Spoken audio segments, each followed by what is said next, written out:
Welcome to Wrestling with Heart, a podcast looking at pro wrestlers giving back to their community. Join me, Stanley Carr, as I interview wrestling's hottest names who use their platforms as entertainers to raise awareness and do community service. They said I needed to come back, so I did. And then, it just kind of exploded. And so suddenly, a couple of years into this, I've sold out a couple batches of Lucky Pierre t-shirts, and, things are going very well. And I got a following and, getting booed out of most buildings, but I've got my own little fan club. And then we get on TV. And one of my partners says to me, no, you can't do that. And I said, do what? I can't go on TV? Of course I can. He said, no, I don't care if you do that. He said, but you cannot go on TV as Lucky Pierre. I said, well, why not? He said, do you know what that means? And I said, yeah, it was the Joker's lawyer on Batman. No. Yeah, he was. He was played by Pierre Salinger, who was press secretary to the White House. And, his real name was Pierre. And so, okay, well, that may be true. It is true.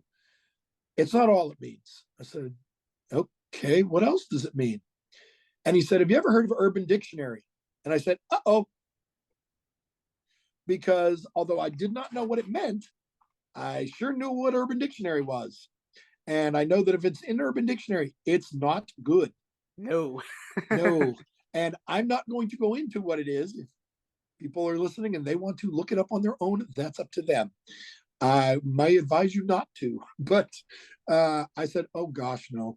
No. I said, okay, didn't know it. I'm okay with the fact that I didn't know it. But I'd like to know how in the blue hell you knew that.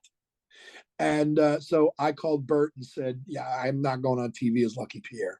And so we came up with Lucky P. Larson. So there's your answer. Yeah, it's a pretty good name, It's professional sounding. Yeah. It's professional sounding. It works.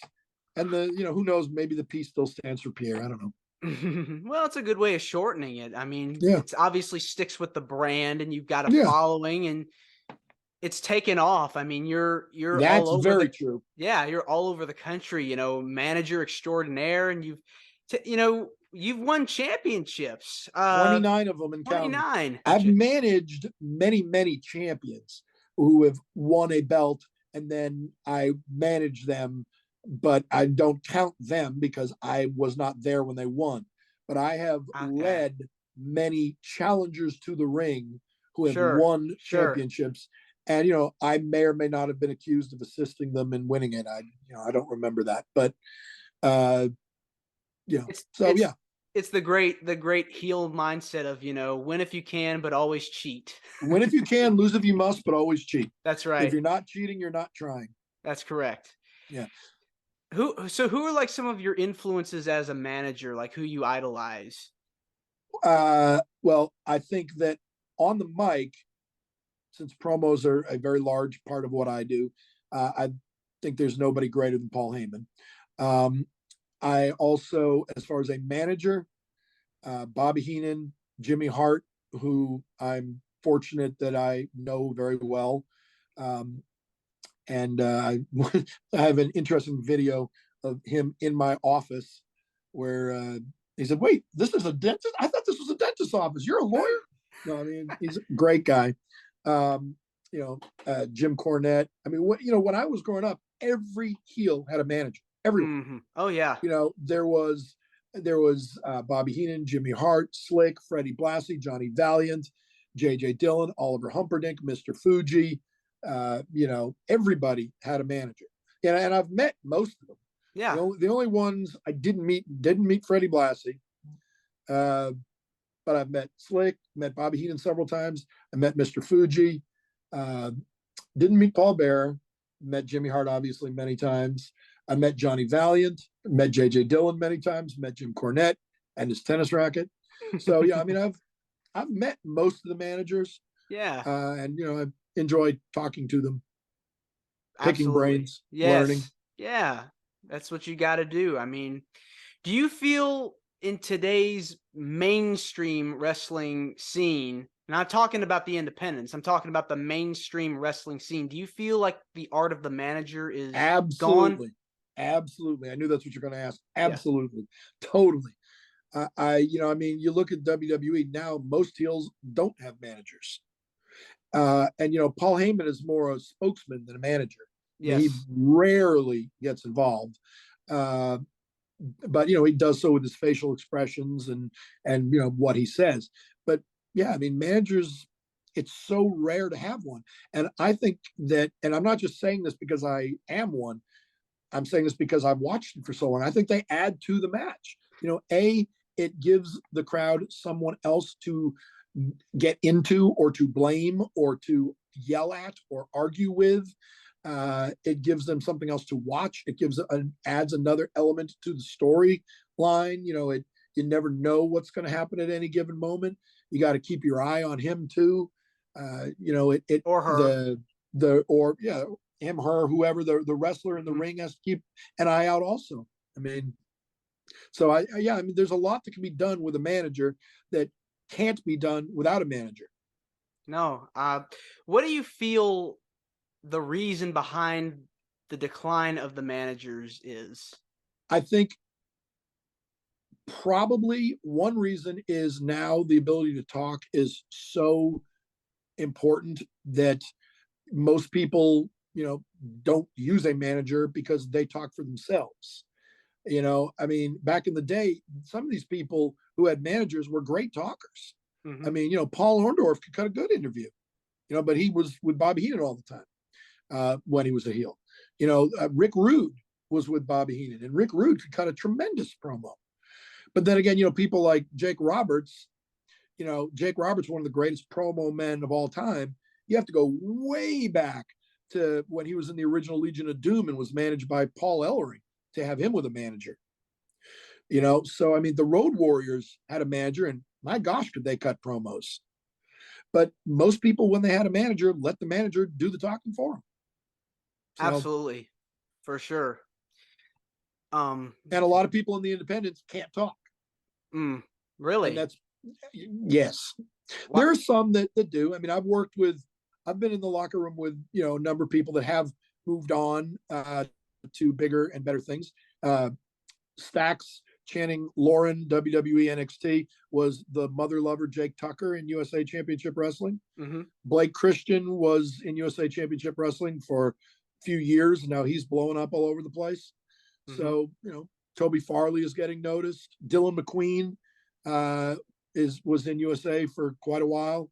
So yeah, I mean, the stars of tomorrow are in the independents today because everybody had to start somewhere. Not everybody is Ronda Rousey who can walk into the main event. Oh, You yeah, for know, sure. For sure. so, Yeah, nowadays it's the box office draws right. versus the whole product. I feel like that's kind of the thing. And do you feel like that's hurt wrestling or helped wrestling? What? I think the biggest thing that has hurt wrestling, and I've maintained this, I firmly believe this, is not necessarily what people refer to as the death of kayfabe, nor because we would never have had an interview like this 20 years ago. Right. Uh, Nor do I think it's the spoilers on the internet or modern technology. I think the biggest problem in wrestling, in mainstream wrestling, is the glut of pay per views. And the reason I think that is because back when I started watching it, and you had WrestleMania, and that was it. And you had a year to build a storyline, to build emotion. Then it went, they added the Survivor Series, the Royal Rumble, SummerSlam. Okay, you had 4 big pay-per-views. You still had 3 months to build storylines, build emotion, build angles, bring in the fans. And now you got a pay-per-view every 3 weeks. Hmm. And you're putting matches in on Friday, announcing matches on a Friday for a pay-per-view on Sunday, with no storyline, no buildup, no angles, and no emotion. And I think that takes away from it. People who can do 450 splashes off the top rope into a Canadian destroyer through a table, you know, that's certainly acrobatic talent. I'm not taking it away. I can't do that. Yeah. But I would rather see a really emotion filled storyline than I would a bunch of high spots. That's just me. Yeah, and I know that there are a lot of people who want to see the high spots, and that's fine. You can have a match of high spots. I mean, that's basically what ladder matches are. You know, obviously you're not going to have Savage Steamboat in a ladder match. Right. That's when people go through tables and ladders and whatever. But for me, I would rather a storyline that I'm emotionally invested in, that I want to see. And Yes. this guy really hates that guy, and that's why. Yeah. And he can't wait to get his hands on him, rather than, oh yes, and this Sunday on pay-per-view, pay your money to watch these two guys wrestle for no real reason. And by the way, they've wrestled 700 times on TV already. Yeah. There was one city that we did shows in around Nashville. It was outside Dixon, called Burns. And we actually stopped going there with USA because for some reason, the people in that town all rooted for me. It was something else. I mean, I was with Christian James, and we got in the ring, and he looked at me and he said, in a more colorful way of saying it, "Are we the baby faces here?" And I said, "If you're with me, you are." I don't know why. I mean, there were people who turned their backs, literally turned their backs on like the most beloved baby faces in the company. There were signs against all of them. I got standing ovations. It was something. And Bert said, "Yeah, we're not coming back here."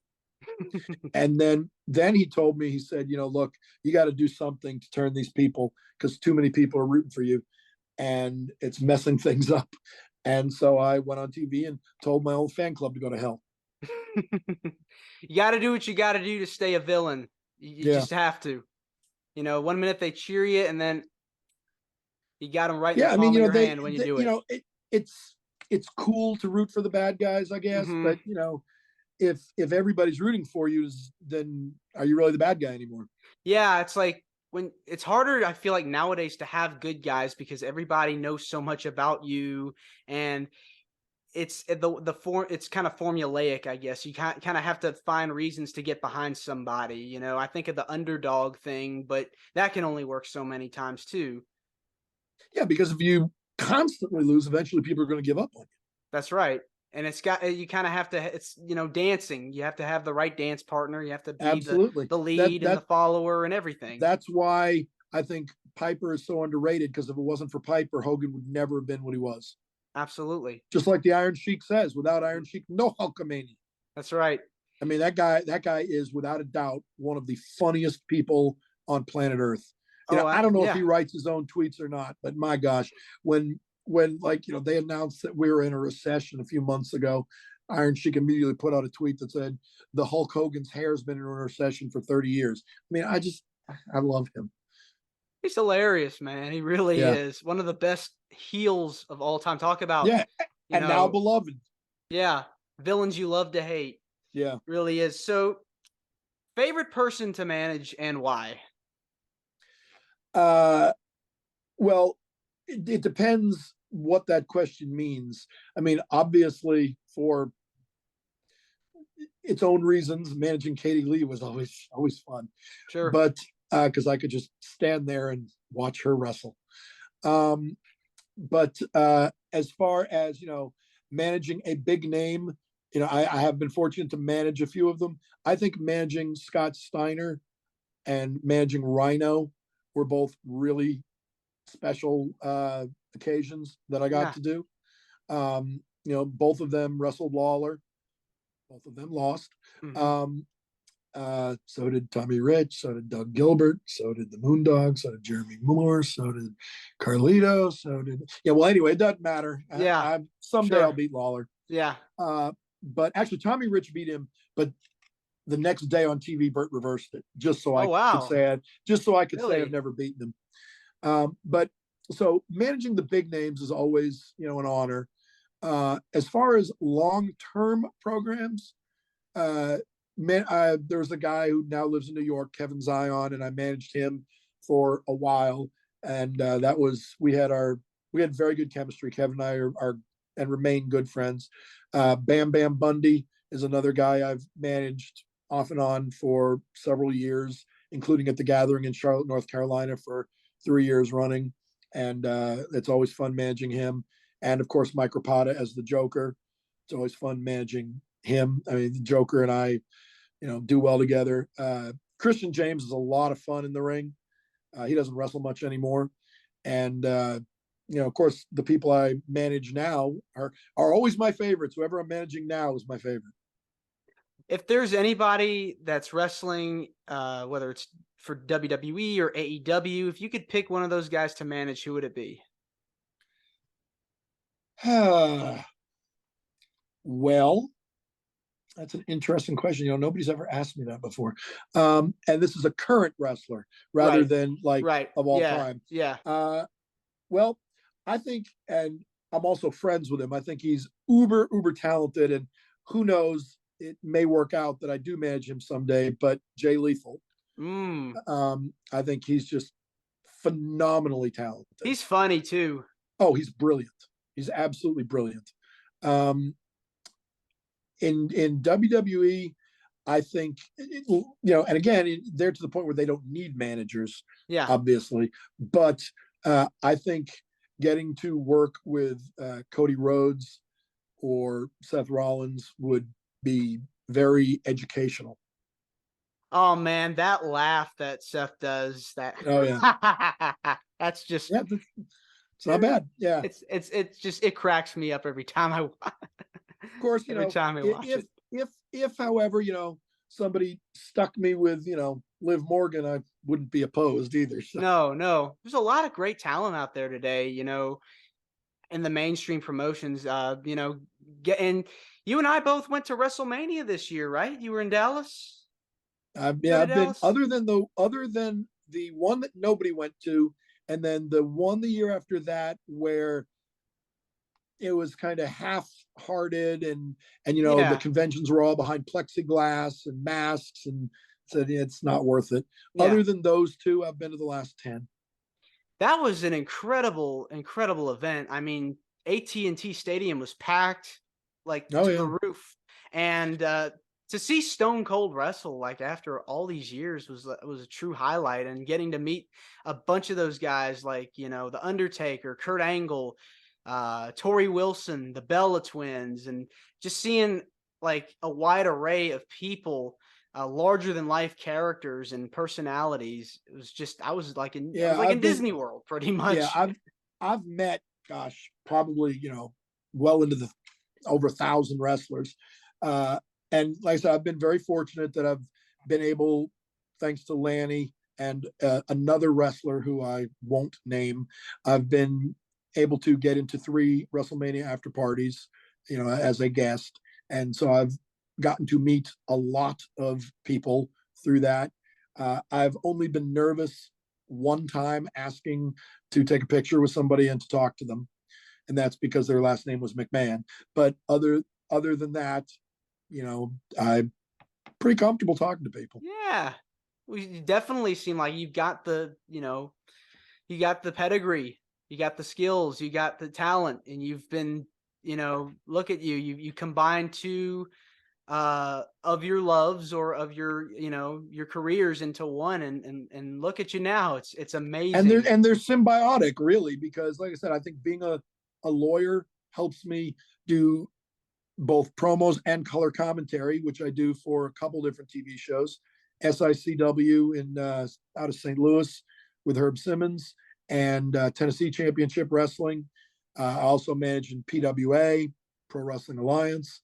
I'm at RWE every so often in Grubbs, Arkansas. I've been at RWF in around Nashville. TAP. I've been to Swag. I've been to the Gathering. I've been all over, and so being a lawyer helps me do that. And I think being in wrestling helps me as a lawyer because, as I said, I get business from it. So yeah, Definitely. Why do you feel passionate about helping the community as an attorney, as a lawyer? I have always maintained that the people in wrestling, yeah, I'm involved in wrestling, but I'm not, and I've taken bumps. Like I said, I've gone through all the things that I've had happen to me. Uh, I'm still washing the worm taste out of my mouth from when the boogeyman covered me. But I'm not the one in the ring. Now, I have been in the ring. I've had a few matches, if you want to call them that. But obviously I'm not a trained wrestler, and I don't take the bumps that these guys do all day, every day. And they have entertained me and so many people for so many years, put their bodies on the line. If I can do something to help them, I would. When Daphne was involved in litigation, I found out who was her main lawyer. I contacted them and offered to help. I said, you don't even need to pay me. I just want to be involved. I want to help her. That's how I got to know her. And she and I became close friends. And she even mentioned me by name on one of her DVDs and in her shoot interviews as, one of her lawyers, and et cetera, et cetera. So, yeah, I mean, I try to help the people who, are involved and entertain us. Like I said, you never know what somebody's going through. No, you really don't. And the fact that you've, lent a hand and you've been able to do so much for the world of wrestling and for, the outside world, the the world, Yeah, I mean, the world of Lucky of would, lawyer. yeah, Lucky would Being spit on you if you were on fire, unless it would benefit him. But I would. You have to do what you got to do to Yeah. just, But so yeah, you had mentioned you've got some shows coming up. Where can people find you on social media? All right, so you can go to Lucky P. Larson Esquire, Manager to the Stars on Facebook. We just hit 3,500 followers, which blows my mind, and growing. We're getting a new batch of T-shirts that say "Shut up, you might learn something" with my little face in my briefcase. Sold out of those, but people want them, so we're making more. In fact, one of the highlights of my career, if you want to call it that, was when I was at a convention and Ernest the Cat Miller wanted one of my T-shirts, and someone came up to me and said, "Yeah, Ernest Miller wants to know how much your shirts are." So I went up to Ernest Miller. I said, "Excuse me, sir, Cat, you wanted my T-shirt?" He said, "Yeah, how much?" I said, "For you, you wear it and let me take a picture with you." And so, yeah, it's a cool looking T-shirt, I think. So yeah, the Lucky P. Larson Esquire on Facebook is probably the best way to find me. The Legion of Lucky also has its own Facebook page. It's also got its own YouTube channel with a lot of my stuff. SICW, every week they put up a new episode, and I'm not only the manager of the Dogtown Underground there, but I'm also the color commentator, and people for some reason seem to despise me there. I don't know why, but anyway, TCW, Tennessee Championship Wrestling, PWA. I'd say those are the three places I manage the most right now. PWA, Pro Wrestling Alliance in Nashville area, Gladeville, Tennessee. Tennessee Championship Wrestling in West and Middle Tennessee. And then SICW, Southern Illinois Championship Wrestling, which technically is in East Carondelet, Illinois, but it's close enough to St. Louis that I call it St. Louis. Well, Pete, this has been an incredible time, and we could be here talking about wrestling and yes, for days. yeah, for days, totally. And I just want to say it means a lot to me to have you come on, and you're more than welcome to come back. Anytime. I certainly enjoy it. All right. And just remember, shut up. You might learn something. This is Wrestling with Heart. I hope you found this podcast to be informative and entertaining. If you did, please hit the subscribe button and look out for the next edition.